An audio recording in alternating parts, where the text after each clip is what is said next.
Story time کے دوستوں، میں ہوں احمد سجاول۔ تمام دیکھنے اور سننے والوں کو السلام علیکم۔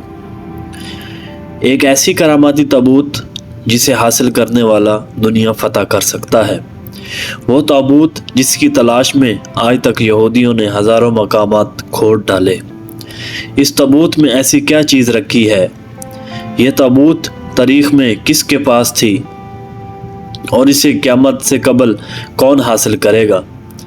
ہم آج اس ویڈیو میں دنیا کی سب سے قیمتی صندوق تابوت سکینہ کے متعلق جاننے کی کوشش کریں گے۔ ہر دور میں مسلمان، عیسائی اور یہودی ایک دوسرے کے مخالف رہے، مگر ایک جگہ جس پر تینوں مذاہب متفق ہیں وہ تابوت سکینہ ہے۔ یہ ایک معجزاتی اور کراماتی تابوت ہے جو مومنوں کے دلوں میں سکون اور قرار کے گھر سے نازل ہوا تھا اور حضرت آدم علیہ السلام سے خاتم الانبیاء کی وراثت رہی، جس کی وجہ سے اس کی عظمت اور حرمت بہت زیادہ ہے۔ اس تابوت کو تابوت سکینہ اس لیے کہا گیا ہے کیونکہ اس تابوت کے ذریعے لوگوں کے دلوں میں تسلی، اطمینان اور سکون حاصل ہوتی تھی۔ اس سکون کی وجہ سے اس کا نام تابوت سکینہ ہے۔ روایتوں کے مطابق یہ صندوق حضرت آدم علیہ السلام پر نازل ہوا تھا، جو شمشاد کی لکڑی سے بنا ایک بھاری صندوق تھا۔ اسے آپ جنت سے اپنے ساتھ اس دنیا میں لے کر آئے تھے اور وفات تک یہ حضرت آدم علیہ السلام کے پاس ہی رہا۔ جب حضرت آدم علیہ السلام کی وفات کا وقت آیا تو آپ نے اس صندوق کو اپنے جانشین بیٹے حضرت شیث علیہ السلام کو دے دی تھی، اور اس طرح یہ تابوت بنی شیث میں منتقل ہوتا رہا یہاں تک کہ یہ حضرت یعقوب علیہ السلام تک پہنچا۔ یہ تابوت بنی اسرائیل کی ملکیت ہو گئی اور حضرت موسیٰ علیہ السلام کے پاس آ گئی۔ حضرت موسیٰ علیہ السلام نے برسوں صحرائے سینا میں پھرنے کے بعد اپنی قوم کے لیے ایک عبادت کا خیمہ بنایا۔ اس خیمے میں ایک چھوٹی سی جگہ بنائی گئی جہاں آپ نے تابوت سکینہ کو رکھ دیا۔ بعد میں اسی جگہ حضرت داؤد علیہ السلام اور حضرت سلیمان علیہ السلام نے ایک عظیم الشان عبادت گاہ کی تعمیر کروائی، جہاں تابوت رکھنے کے لیے ایک عمارت بنائی گئی جسے ہیکل کا نام دیا گیا تھا۔ یہ عمارت جنات کی مدد سے بنوائی گئی تھی، جس میں قیمتی پتھر، یاقوت، زمرد اور سونے چاندی کی تختیوں کی دیواریں تھیں۔ اس ہیکل میں چمک اور روشنی اس قدر تھی کہ رات میں بھی روشنی کی ضرورت نہ پڑتی تھی۔ جس خاص کمرے میں تابوت سکینہ رکھا جاتا اس کا نام القدس تھا۔ سوال یہ اٹھتا کہ اس تابوت میں آخر ایسا کیا تھا کہ بنی اسرائیل اسے مقدس تصور کرتے تھے؟ دراصل اس تابوت میں پیغمبروں کے تبرکات تھے، جس میں لوح قرآنی، توریت کی تختیاں کے ٹکڑے، منہ سلوہ، حضرت یوسف علیہ السلام کا کرتا، ہارون علیہ السلام کا قبا، موسیٰ علیہ السلام کا عصا اور امامہ، اور حضرت سلیمان علیہ السلام کی انگوٹھی تھی۔ اس کے علاوہ بھی بہت سارے پیغمبروں کی صورتوں کے حلیے بنے ہوئے تھے۔ یہ صندوق بنی اسرائیل کے لیے نہایت مقدس اور بابرکت تھی۔ بنی اسرائیل جب کفار سے جنگ کرتے تھے اور دشمنوں کے بڑے بڑے لشکر دیکھ کر ڈر جاتے تھے تو ان کے دل کی دھڑکنیں تیز ہو جاتی، تو وہ اس صندوق کو اپنے آگے رکھ لیتے۔ اس کے بعد اس تابوت سے ایسی رحمتوں اور برکتوں کا ظہور ہوتا تھا کہ بنی اسرائیل کے جوانوں کے دلوں میں سکون اور اطمینان پیدا ہو جاتا تھا اور ان کے لرزتے ہوئے دل چٹان کی طرح مضبوط ہو جاتے۔ اس طرح انہیں ہر جنگ میں فتح حاصل ہو جاتی۔ اس کے علاوہ جب کبھی بنی اسرائیل پر کوئی مشکل یا مصیبت آتی تو وہ اس صندوق کو اپنے آگے رکھ کر اسے وسیلہ بناتے اور خدا سے دعائیں کرتے، اور ان کی دعائیں قبول ہو جاتی اور ہر آفت ٹل جایا کرتی تھی۔ اور جب تک یہ صندوق اسرائیلیوں کے پاس رہا وہ دوسرے اقوام پر غالب رہے۔ مختصر یہ کہ یہ تابوت بنی اسرائیل کے لیے عروج اور برکتوں کا سبب بنا۔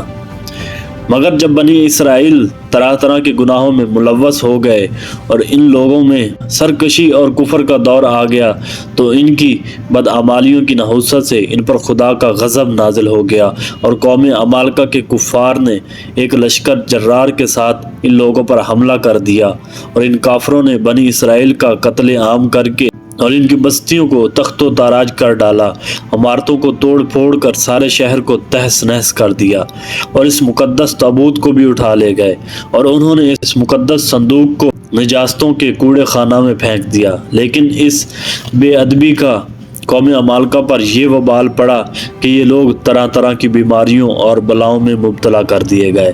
لہذا قوم عمالقہ کے 5 شہر بالکل برباد اور ویران ہو گئے، اور ان میں طرح طرح کی بیماریاں پھیل گئی۔ لہذا ان کافروں کو یقین ہو گیا کہ اس صندوق کی بے ادبی کا عذاب ان پر پڑ گیا ہے، تو ان کافروں کی آنکھیں کھل گئیں۔ لہذا ان لوگوں نے اس صندوق کو ایک بیل گاڑی پر لاد کر بیلوں کو بنی اسرائیل کی بستیوں کی طرف ہانک دیا۔ اللہ تعالیٰ نے 4 فرشتوں کو مقرر فرما دیا جو اس مبارک صندوق کو اسرائیل کے نبی حضرت شمیل علیہ السلام کی خدمت میں لائے۔ اس طرح پھر بنی اسرائیل کی کھوئی ہوئی نعمت ان کو دوبارہ مل گئی۔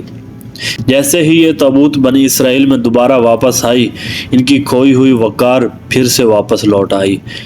قرآن مجید میں اللہ تعالیٰ نے سورۃ بقرہ میں اس واقعے کا ذکر کچھ اس طرح کیا ہے، اور ان سے ان کے نبی نے فرمایا کہ ان کی بادشاہی کی نشانی یہ ہے کہ تمہارے پاس وہ صندوق آ جائے جس میں تمہارے رب کی طرف سے دلوں کا چین ہے اور کچھ بچی ہوئی چیزیں ہیں، اور معزز موسیٰ اور ہارون کی درگاہ ہے جسے فرشتے اٹھائے ہوئے لائیں گے۔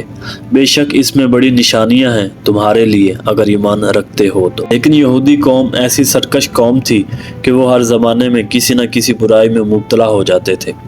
لہذا جب ان میں دوبارہ کفر شرک عام ہوا تو اللہ تعالیٰ کی طرف سے بادشاہ بخت نصر ان پر قہر بن کر نازل ہوا۔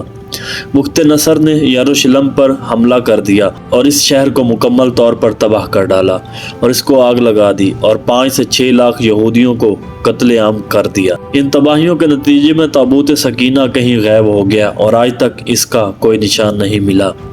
یہودی مذہب سے تعلق رکھنے والے ماہرین آثار قدیمہ اس کی تلاش میں آج بھی سرگرم ہیں تاکہ اس کو ڈھونڈ کر وہ اپنی اسی روایت کو واپس پا سکیں جو کبھی ان کو عطا کی گئی تھی۔ تابوت سکینہ آج کہاں ہے، اس کے متعلق ماہرین آثار اور محققین کے مختلف رائے ملتے ہیں اور الگ الگ قیاس آرائیاں کی جاتی ہیں۔ بعض کہتے ہیں کہ بخت نصر کے حملے کے بعد اس تابوت کو افریقہ لے جایا گیا تھا اور وہاں ایتھوپیا کے ایک چرچ میں اسے رکھ دیا گیا جہاں وہ آج بھی موجود ہے۔ کچھ لوگوں نے لکھا کہ جاپان کی پہاڑیوں میں کسی بادشاہ نے اس تابوت کو دفن کروا دیا تھا۔ مشہور آرکیولوجسٹ کا کہنا ہے کہ مشرق وسطی یعنی عرب ملک میں کہیں موجود ہے، جبکہ ایک تھیوری کے مطابق اس وقت یہ صندوق حضرت سلیمان علیہ السلام کے محل میں کہیں دفن ہے جو فلسطین میں آج بھی گم ہے، جس کی تلاش یہودی کافی عرصے سے کر رہے ہیں۔ اس محل کی بنیادوں کو آج بھی ڈھونڈنے کی کوشش جاری ہے جسے ہیکل سلیمانی کہتے ہیں۔ دوسری طرف مسلم امہ اور محققین کے بھی بہت سارے آراء ملتے ہیں۔ بعض کے نزدیک یہ تابوت صوفیوں کے پاس ہے جو ہر دور میں یکے بعد دیگرے ان کے پاس منتقل ہوتی رہتی ہے، جبکہ اہل تشیع کے نظریات یہ ہیں کہ یہ صندوق ایک زمانے تک اہل بیت کے پاس رہا، اس کے بعد یہ امام مہدی علیہ السلام کے ورثے میں مل گیا جسے آپ قرب قیامت میں اپنے ساتھ لے کر ظاہر ہوں گے اور اس تابوت کے ذریعے الیہود پر فتح حاصل کریں گے۔ بہرحال یہ نظریات صرف قیاس پر مبنی ہیں۔ دراصل یہ صندوق کہاں ہے اس کا صحیح علم صرف اللہ تبارک و تعالی ہی جانتے ہیں، لیکن یہ بات حتمی ہے کہ جس دن تابوت سکینہ دنیا پر ظاہر ہوگی اس دن شاید قوموں کی تاریخ بدل جائے گی، اور جس قوم کے ہاتھوں میں یہ تابوت آئے گی وہ قوم تمام اقوام پر غالب ہوگی۔ ناظرین، یہ تھی آج کی ہماری سٹوری۔ امید ہے آپ کو اچھی لگی ہوگی۔ اگر اچھی لگی ہو تو پلیز ہمارے چینل کو سبسکرائب کر دیں۔ ملتے ہیں نئی سٹوری میں، تب تک اپنا خیال رکھیے گا۔ اللہ نگہبان۔